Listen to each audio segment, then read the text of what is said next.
কসবায় শহীদ রাষ্ট্রপতি জিয়াউর রহমানের ৪৪তম মৃত্যুবার্ষিকী পালিত। জুয়েল রানা, সংবাদের শুরুতেই আছেন আকলিমা রশিদ ডালি। ফারজানা রশিদ ডালি রোববার সহযোগিতায় শুনছিলেন সংবাদ শিরোনাম। কসবা টিভির ডেস্ক রিপোর্ট। কসবা টিভি, হৃদয়ে বাংলা। এখন বিস্তারিত জানাচ্ছেন আফরোজা রশিদ ডালি। আজ রবিবার ২ জুন বিকেলে ব্রাহ্মণবাড়িয়ার কসবা পৌর মুক্ত মঞ্চে শহীদ রাষ্ট্রপতি জিয়াউর রহমানের ৪৪তম মৃত্যুবার্ষিকী উপলক্ষে আলোচনা সভা ও মিলাদ মাহফিল অনুষ্ঠিত হয়েছে। কসবা উপজেলা বিএনপির সভাপতি অ্যাডভোকেট ফখর উদ্দিন আহমেদ খানের সভাপতিত্বে এই অনুষ্ঠানের আয়োজন করেন কসবা উপজেলা বিএনপি, যুবদল, ছাত্রদল সহ বিএনপির অঙ্গ সহযোগী সংগঠনগুলো।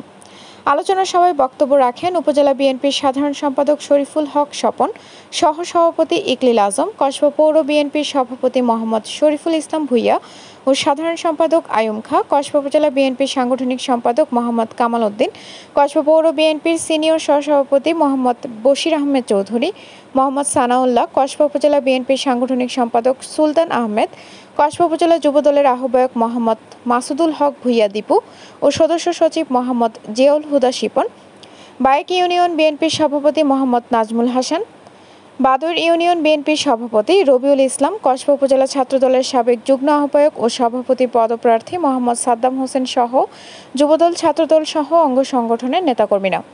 এ সময় উপস্থিত ছিলেন ছাত্রদলের সাবেক যুগ্ম আহ্বায়ক মোহাম্মদ সিরাজুল ইসলাম ইমু, মোহাম্মদ সাদ্দাম খন্দকার, আপেল, জুয়েল সহ কসবা বিএনপির ত্রাণ ও পুনর্বাসন সম্পাদক মোহাম্মদ আলামিন হোসেন, বিএনপির নেতা দুলাল সহ অনেকেই।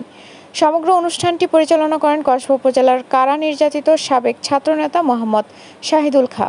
বক্তারা শহীদ জিয়ার রাজনৈতিক দর্শন ও দেশের স্বাধীনতার সার্বভৌমত্বে তার অবদানের কথা স্মরণ করেন।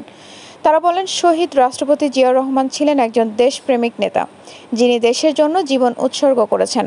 বক্তারা আরও বলেন, আসন্ন জাতীয় সংসদ নির্বাচনে আলহাজ কবির আহমেদ ভূঁইয়ার নেতাকর্মীকে বিগত ফ্যাসিবাদী সরকারের আমলে মিথ্যা মামলা হামলায় নির্যাতিত নেতাদের সুখে দুঃখে পাশে ছিলেন জননেতা আলহাজ কবির আহমেদ ভূঁইয়া।